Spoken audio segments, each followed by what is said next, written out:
আজকের ভিডিওটিতে voice over দেওয়া আমার জন্য সবচেয়ে আবেগঘন একটি কাজ।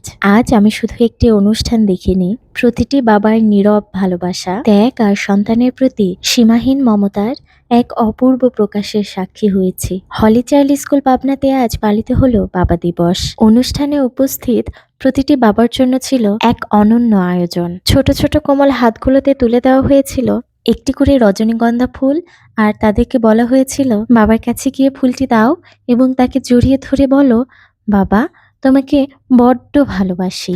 বিশ্বাস করুন, সেই মুহূর্তগুলো ভাষায় প্রকাশ করার মতো নয়। ছোট ছোট হাত, নিষ্পাপ মুখ আর বাবার বুকে সন্তানের শক্ত করে বুকে জড়িয়ে ধরার দৃশ্যগুলো যেন বারবার মনে করিয়ে দিচ্ছিল পৃথিবীর সবচেয়ে নিরাপদ আশ্রয়ের নাম বাবা। এই মানুষগুলো হয়তো ভালোবাসি কথাটা খুব বেশি বলতে পারে না, কিন্তু নিজের ঘাম, ক্লান্তি, অপূর্ণ স্বপ্ন আর শত কষ্টের বিনিময়ে সন্তানদের মুখে হাসি ফোটানোর জন্য সারা জীবন লড়াই করে যান। নিজের ইচ্ছেগুলোকে নীরব কবর দিয়ে সন্তানের স্বপ্নগুলোকে বাস্তব রূপ দেওয়ার নামই যেন বাবা। তাদের চোখের নিচের ক্লান্তি, কপালের ভাঁজ, নির্ঘুম রাত, এই সবকিছুই বলে দেয় একজন বাবা কতটা নিঃস্বার্থ হতে পারে। তবে আজ অনেক বাবাই উপস্থিত হতে পারেননি। কেউ আসতে পারেনি জীবিকার প্রয়োজনে, দায়িত্বের তাগিদে বা কর্মব্যস্ততার কারণে। যেটাই হোক না কেন, তবে আমি মনে প্রাণে বিশ্বাস করি যে বাবাগুলো আসতে পারেনি তাদের মনটা ঠিকই পড়েছিল তাদের ছোট্ট সোনামণিদের কাছে। তারা যতই দূরে থাকুক না কেন,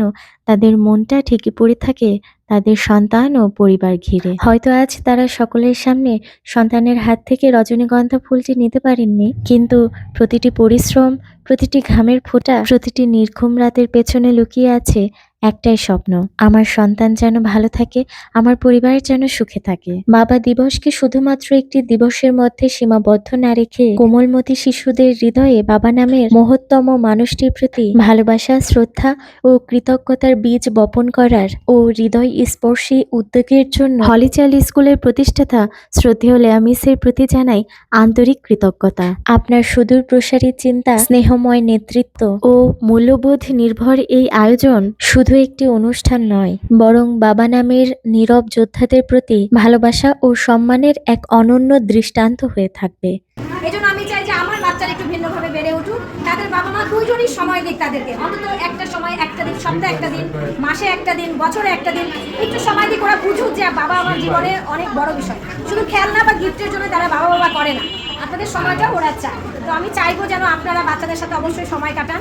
শুধু বাবা দিবসেই বাবা নয়, যেন সারা জীবন ওদের বাবা হয়ে থাকতে পারেন, আদর্শ বাবা হিসাবে। পৃথিবীর সকল বাবাদের প্রতি বিনীত অনুরোধ, সন্তানদের জন্য শুধু আর্থিক অবলম্বন হয়ে সীমাবদ্ধ থাকবেন না, তাদের আবেগের আশ্রয়ও হন। সন্তানদের সঙ্গে বন্ধুত্বপূর্ণ সম্পর্ক গড়ে তুলুন, তাদের কথা শুনুন, সময় দিন, কাছে থাকুন। কারণ সন্তানেরা শুধু ভালো স্কুল, ভালো পোশাক বা সুন্দর ভবিষ্যতই মনে রাখে না, তারা মনে রাখে বাবার সঙ্গে কাটানো ছোট ছোট মুহূর্ত, একসাথে হাসি, গল্প আর ঘুরে বেড়ানোর ভালোবাসায় ভরপুর স্মৃতিগুলো। এমন কিছু স্মৃতি তৈরি করুন যা একদিন আপনার অনুপস্থিতিতেও তাদের মুখে হাসি এনে দেবে। বড় হয়ে গর্ব করে বলবে, আমার বাবা শুধুমাত্র আমার দায়িত্ব নেননি, আমার বাবা ছিলেন আমার সবচেয়ে আপনজন। বাবা হওয়া শুধু একটি সম্পর্ক নয়, এটি একটি আজীবনের দায়িত্ব, এক নীরব ত্যাগের নাম। একজন বাবা হয়তো সন্তানদেরকে পৃথিবীর সবচেয়ে দামি জিনিসগুলো দিতে পারেন না, কিন্তু নিজের সামর্থ্যের সবটুকু দিয়ে চেষ্টা করেন যেন সন্তানের কোনো স্বপ্ন অপূর্ণ না থাকে। পৃথিবীর সকল বাবার প্রতি রইল গভীর শ্রদ্ধা, অফুরান্ত ভালোবাসা। আর আমার বাবা সহ যেসব বাবা আমাদেরকে ছেড়ে না ফেরার দেশে চলে গিয়েছে, আল্লাহ যেন তাদের জান্নাতের সর্বোচ্চ মর্যাদা দান করেন। আমিন।